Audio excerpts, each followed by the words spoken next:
Hello friends, తామర పువ్వు అయితే స్టేజ్ బై స్టేజ్ మొగ్గు నుంచి పువ్వు వరకు ఎన్ని రోజులు ఉంటుంది అనేది చూపించాను కదా.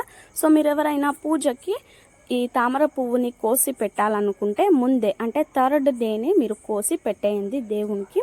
లేదంటే కనుక ఫోర్త్ డే కూడా మనం ఇలా జపం చేసుకోవటానికి, లేదంటే ఏమైనా స్తోత్రమాల ఇంకా అష్టోత్తరం ఇలా చేసేటప్పుడు ఏవైనా కొత్త కొత్త రకాల పువ్వులు అంటే బంతి పువ్వులు కానీ రోజా పువ్వులు కానీ వీటిల్నంతా కూడా విడదీసి అంటే పువ్వుల్ని ఇలా రేకుల్ని విడదీసి పూజ చేయకూడదు అంటారు కదా. సో అలాంటప్పుడు మనం కొత్త కొత్తగా పెద్ద పెద్ద పువ్వులనే పెట్టి జపం చేసుకోవాల్సి వస్తుంది కదా. సో అలా అయితే ఈ తామర పువ్వు ఉండదనమాట. మీరు అలా కౌంటింగ్ చేసుకుంటూ జపమాల చేస్తూ మనం పువ్వులు ఏమైనా సమర్పించాలి అన్నప్పుడు ఇలా తామర పువ్వు ఏమైనా మీ ఇంట్లో పూసి ఉంటే ఇలా రేకులతో మీరు ఒక్కొక్కటిగా వేసి జపమాల చేసుకోవచ్చు.